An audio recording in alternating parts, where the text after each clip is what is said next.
خیلی خوب بچه ها، سلام. میخوام بهتون یه برنامه معرفی کنم که شما میتونید با توضیح کردن هر شخصی که دور اطراف خودتون، حالا از طریق شبکه‌های اجتماعی یا دوستان و اطرافیان خودتون، به ازای هر نفر که دعوت کنید 100 تومان به شما و 100 تومان به اون کسی که دعوت کنید میده و کلا خیلی برنامه خوبیه. این برنامه اکس کوینو هست. خب ما برای اینکه بتونیم برنامه رو استفاده کنیم ثبت نام میکنیم. این یک برنامه صرافی هستش. بعد از زدن شماره تلفن خود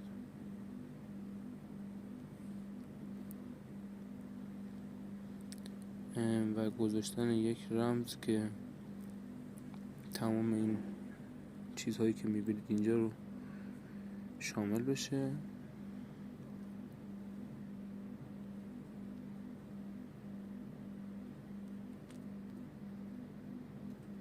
حالا من یه چیزی همینجوری میزنم که فقط اکانت مثلا روش ساختنش رو بهتون نشون بدم.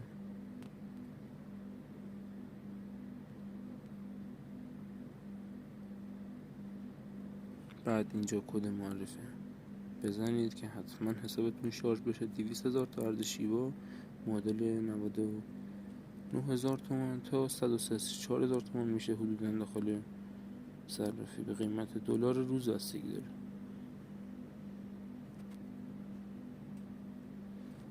بعد این تیک، بعد کد امنیتی رو وارد میکنیم.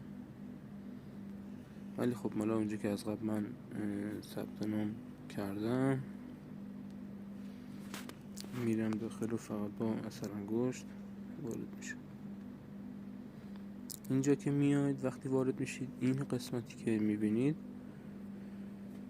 یک صفحه داره که نوشته احراز هویت. شما رو این صفحه میزنید، ازتون نام خانوادگی، کد ملی و تاریخ تولد میخواد که شما با دادن اون میتونید احراز هویت کنید و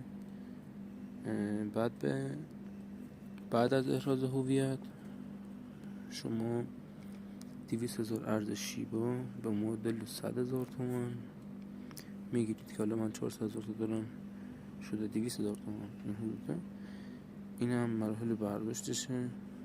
میبینید که برداشتش هم واقعیه کاملا. کار شما دعوت کردن دوستان خوده. هر کی با لینک دعوت شما و کد معرف شما عضو شه 100,000 تومان به شما میده.